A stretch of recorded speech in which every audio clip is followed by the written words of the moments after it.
I don't usually talk about my life like this, but that night, man, that night got to me. I've worked in the kitchen since I was 17. Grease burns, busted feet, double shifts, you name it. I'm a line cook at a family-owned restaurant here in Lexington, Kentucky. Place called Tommy's Grill, not fancy, but we get packed on weekends. I make a decent living. It's not glamorous, but I provide. I bust my ass 6 days a week, flipping burgers, grilling steaks, prepping salads, dealing with rude customers, and yelling servers. I've stayed loyal to that place, and even more loyal to the woman I married. Her name's Melissa. Been with her for 11 years.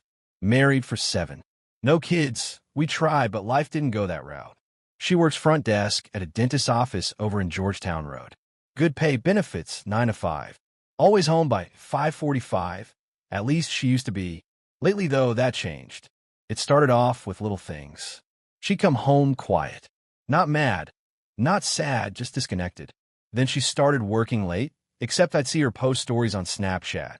Not with coworkers, but with some old friends I didn't know she started hanging out with again. But I didn't say much. I'm not the jealous type. Never been. I don't stalk phones. I don't demand explanations. I believed in giving space. But let me tell you about this one night that changed everything. Changed the way I looked at her. Changed how I looked at myself. It was a Wednesday, nothing special. I worked the lunch to close shift. Got in at 11 a.m., got off at 9:40. Typical busy day. Got cut on my knuckle opening a box of frozen shrimp. Burned my wrist pulling pans out of the oven. Just regular kitchen life. I smelled like fryer oil and sweat when I left, but I always shower when I get home. Always. I stopped by the Kroger near our place and grabbed some stuff. Eggs, milk, her favorite cinnamon oat creamer. She'd mentioned we were out a few nights ago. Figured I'd surprise her. Just a small gesture, nothing grand. Just being thoughtful like always. I got home around 10:15. House was dark, except for the TV. Our living room still had that faint smell of lavender from the candle she always lights. I took off my shoes, walked in, and there she was. She was sitting on the couch in sweats, legs up, staring at her phone. Netflix was playing, but she wasn't watching it. She didn't even flinch when I walked in. Didn't look up. Didn't say hi, or you're home, or even give me a side glance. Nothing. I stood there for a second, just holding the grocery bag, looking at her, watching her thumb scroll like I wasn't even in the room. I cleared my throat and said, "Hey." She didn't answer, just mumbled, "Hey," like I was someone bothering her. That's when I felt it. I didn't get angry. Not at first. I just felt empty, like something dropped out of my chest. I went to the kitchen, put the groceries away, took a slow shower. Water was hot, but it didn't help. My mind was stuck. She used to get excited when I came home. Run to the door. Wrap her arms around me like I'd been gone a week. We used to joke about how the house felt weird when the other wasn't home. Now, it's like I'm a stranger renting space. I got out, dried off, went to the bedroom. And guess what? She was already in bed. Lights off. No goodnight. No eye contact. Just laying on her side. Phone screen lighting up her face like a ghost. I stood there in the doorway for a while. Just watching. Trying to figure out when we became this. Two people just existing near each other. So I walked to the living room and laid down on the couch. I couldn't sleep. I just stared at the ceiling, listening to the hum of the fridge and the occasional car passing outside. That's when it really hit me. She didn't just ignore me. She chose to ignore me. That was intentional. It wasn't stress. It wasn't tiredness. It wasn't one of those bad mood days. It was pure indifference. And let me tell you something, hate still feels something. But indifference? That's when they've stopped caring altogether. I started thinking about the last few months. About how she stopped asking how my day was. How she didn't laugh at my dumb jokes anymore. How intimacy turned into a monthly obligation, if that. I started remembering all those girls' nights she had where she didn't answer her phone until the next morning. The quick trips to the store that took 2 hours. The new perfume I never bought her.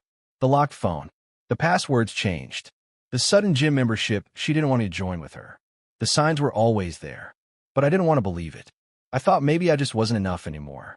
Maybe I let myself go. I mean, I'm no Instagram model. I work in a kitchen. My hands are rough. I'm usually tired. I don't have the energy to take her to fancy dinners every weekend. But I was loyal. I was solid. I was hers. And she acted like I didn't exist. That night, I made a choice. I wasn't going to beg. I wasn't going to confront her with shaky voice and teary eyes, asking what's wrong. Nah, I was going to disappear emotionally. Not leave the house. Not yet. But pull back everything she took for granted. No more random gifts. No more trying to make her laugh. No more checking in. No more asking how her day was. The next morning, I didn't make her coffee like I usually do. I got up, made toast, fried some eggs, ate quietly, and left for work without saying a word. Didn't kiss her forehead. Didn't write a note. Didn't even look back. I didn't text her on break. Didn't call when I got off. Just went to the Copper Lounge, had a few beers, and sat with myself for the first time in a long time. Thought about who I was before all this. Before I started bending myself into 1,000 shapes to keep her happy while she gave me less and less. That silence the night before, that cold walk-in, it woke me up. That wasn't my wife anymore. And the man I was becoming, he deserved better. You ever get that moment where something just switches inside you? That morning, I didn't feel sad. I didn't feel angry. I just felt done. It was like something inside me shut off, and what was left was just silence. Not the kind that comes with peace. I'm talking about that cold silence. The kind you feel in your chest when you realize you're still in the same place, but you're not there anymore. I woke up early, around 6:20. Melissa was still out cold, snoring lightly, her back turned to me like always. No good morning. No sleepy smile. No warmth. Just the same cold shoulder I'd been sleeping next to for months. I stood there in the bathroom, brushing my teeth, looking at myself in the mirror. Same face, same beard, same tired eyes, but something behind the eyes was different. It was like I was looking at a man who finally remembered what he was worth. And I knew right then, I wasn't going to chase her anymore. No more, how was your day? No more buying her favorite creamer. No more trying to fix what she was breaking every single day. I threw on a clean pair of jeans, a black tee, and my boots. I usually wore my kitchen uniform to work, but that day, I didn't even care. I had zero plans to walk into Tommy's Grill.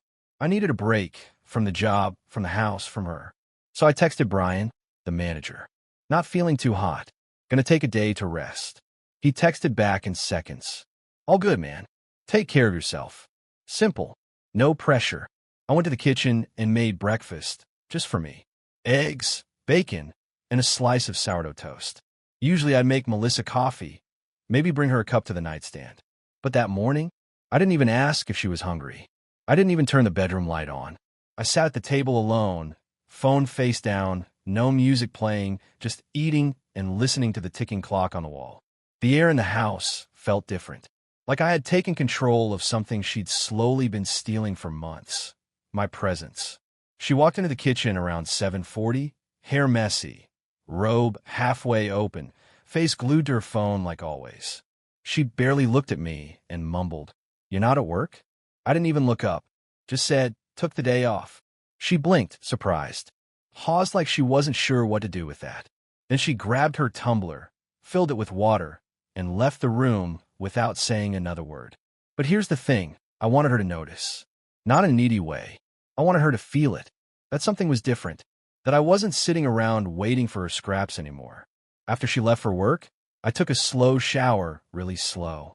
I trimmed my beard, threw on a nicer shirt. The blue button-up she used to compliment back when she still looked at me like a man. I put on cologne, not because I wanted to impress anyone, but because I wanted to remind myself who I used to be before I turned into a ghost in my own marriage. And then I left. I didn't go anywhere crazy. I just got in the truck, rolled the windows down, and drove out to Jacobson Park. Sat at one of the picnic tables by the water and just existed. No music, no phone, just quiet. I hadn't sat with myself like that in a long time. I pulled out my phone eventually and scrolled through old photos. Ones where Melissa and I actually smiled together. Vacations, Sunday hikes, birthday dinners at that little Italian place downtown. I looked at her eyes in those pictures and man, I don't know when they changed, but they ain't the same eyes I see now when she passes me in the hallway like I'm the mailman. And then, here comes the moment that flipped everything. Around 11:30 a.m., I drove to Alma's Cafe, that cozy little diner downtown with the red vinyl booths. I hadn't been there in years, but I remembered someone, a friend from my past, who used to work there. Her name was Brittany. We knew each other from back when I worked the morning line at a different place before Tommy's Grill. She was always kind, funny, and real, just a good soul. And there she was behind the counter, still the same sharp grin, tied back blonde hair, and eyes that actually saw you when she looked your way. "Jake Harmon," she said, smiling. "Ain't seen you in a minute." I smiled back. "Thought I'd swing by before this place gets famous." She laughed and wiped her hands. "You still cooking?" "Yeah, still flipping burgers and not flipping out." We sat, talked, caught up. Nothing romantic, just real connection. It felt good to talk to someone who looked me in the eye, who listened. I didn't even realize how thirsty I was for that kind of conversation until I got it. I posted a photo on Facebook later that day. Just a plate of food from Alma's, nothing dramatic. But I knew she'd see it. She always watches my stories, even when she pretends not to care. Caption said, "Sometimes you just need to take a breath and remember who you are." When Melissa got home that night, she walked in all casual, tossed her purse, kicked off her shoes like usual. But I didn't get up. I didn't greet her. I stayed right where I was, sitting at the kitchen table, laptop open, phone in hand, typing something. She stood there for a second, unsure what to say. Then she asked, "Where were you today?" Still didn't look up. I just said, "Out." Long pause. "You didn't work?" "Nope." Another pause. "You didn't tell me." I finally looked at her. "You didn't ask." She blinked. That was the first time in months she had nothing to say. She stood there like a kid caught sneaking in late, confused why the roles had suddenly flipped. Then I got up, walked past her, and went to the bedroom. Took a long, calm shower. After that, I laid on the couch, not because I had to, but because I chose to. She kept peeking into the living room that night, like she wanted to talk, but didn't know how. And that was the real victory. Not shouting, not accusing, just becoming a mystery again. A man with boundaries. A man she couldn't ignore anymore. And trust me, that shook her more than any argument ever could. I didn't leave the house. I didn't pack up a suitcase and slam the door. I didn't go sleep at some buddy's place or check into a hotel. I didn't even raise my voice. But I left her. Mentally, emotionally, spiritually, I was gone. And she didn't see it coming until it was already too late. The weirdest part was how quiet it all felt. No fireworks. No yelling. Just this slow, cold drift that finally caught up to her. And let me tell you, that silence, that shook her to her core. It started the night after I took that day off and went to Alma's. I didn't say much when she got home. Just nodded and kept doing my thing. No small talk. No dinner waiting. I was in my own world, and for the first time in years, I liked it. She noticed. I saw it in the way her face changed when she walked in and didn't get a "Hey, babe." I saw the confusion in her eyes when I didn't ask if she wanted to eat. She circled around the kitchen like she was lost in her own house. That used to be her move, ignoring me. Now she was getting a taste of it, and it didn't sit well. She asked, "Is everything okay?" I looked her in the eye and answered, "I'm good." And that was it.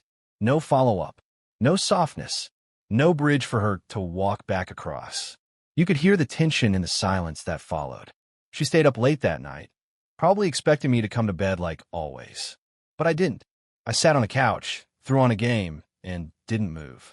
When I eventually went to grab a blanket from the hall closet, she peeked out from the bedroom and said, "Aren't you coming in?" I shrugged. "I'm good out here." That stung. I could feel it. She stood there in that doorway for a second, holding her phone like it was some kind of shield, then turned and closed the door without saying anything. And that was the first time she'd ever had to fall asleep wondering what I was thinking instead of the other way around. The next morning, I didn't kiss her goodbye. Didn't ask if she needed anything. I just left for work like I used to back when I was single. Quick coffee, keys, wallet gone. Didn't even look back. She texted me at noon. "Everything okay?" Took me 3 hours to respond. "Yeah, just been busy." She tried again around 4 p.m. "Wanting to pick something up for dinner." I left it on read. I wanted her to sit in it. That confusion, that slow unraveling of certainty, that fear that maybe, just maybe, I wasn't her backup plan anymore. That night, I came home a little later than usual. Not on purpose. I genuinely stayed at work to help close. But the look on her face when I walked in, it was like she'd been pacing for hours. "Why didn't you answer me?" I looked at her, calm as ever. "I did. I said I was busy." She crossed her arms. "Yeah, but this isn't like you. I gave a half smile. Maybe I'm not who I used to be. And I swear to God, her whole posture changed. She blinked hard, like she was trying to figure out if she heard me right. The next couple of days, I could tell she was trying to fix something, but she didn't know what to fix. I was polite but distant, cordial but cold. I'd say, "Good morning," but I wouldn't look her in the eye. I'd eat dinner at the table, but with my phone in hand, no conversation. I started going out more, not to party, just out. I'd drive around, stop at random little shops, eat alone at diners, go see a movie by myself. I was reclaiming my own time, my own energy, and she was spiraling. She started asking questions. "Where were you?" "With friends." "Which friends?" "Just people I know." "Can I come next time?" "We'll see." She hated that. The uncertainty, the lack of control. And that's exactly what she needed to feel. The same emotional confusion I'd lived through for months, while she made me feel like a background character in my own marriage. A week later, I did something I never thought I'd do. I scheduled a meeting with a divorce attorney. Not because I was ready to file, but because I wanted to understand my options. I didn't want to act emotionally. I wanted to move smart. Her name was Rebecca Lyons, sharp as hell. Office in downtown Lexington. She walked me through everything: property, finances, even what kind of agreement I could put in place if I didn't want a divorce but wanted to protect myself. That's when I learned about postnuptial agreements. Basically, it's a legal document married people can sign to lay out what belongs to who if things go south. It's enforceable in Kentucky, as long as both sides agree and nobody's under pressure. So I drafted one. I didn't confront Melissa. I didn't accuse her of cheating. I didn't shout, "You're losing me." Instead, I left the document on the kitchen table. That night, I came home, and she was already standing there, holding it like it was a grenade. "What is this?" she asked, her voice shaking. I walked past her and grabbed a water from the fridge. "It's protection. For me. In case things keep going the way they're going." She stared at me, mouth half open. "So you just decided without talking to me?" I turned to her, calm as ever. "When was the last time you talked to me before doing something?" She had no answer. Just stood there, red-eyed, trying to process the shift in power. I wasn't her puppy anymore. I wasn't following her around, asking for scraps. I was a man again, standing tall, in control. That night, she cried. I mean, really cried. Not the kind of crying you do to manipulate someone. It was real, messy, panicked. She came to the couch, sat beside me, and said, "I don't want to lose you." I looked her in the eyes and said, "You lost me the moment I stopped existing in this house." She started begging. "We can fix this. I'll change. I'll be better." I didn't realize. But that's the thing. She did realize. She just didn't care until I did. And that's the part people don't talk about. The moment they lose the version of you that was loyal no matter what, and realize the new version doesn't owe them anything. I didn't shout.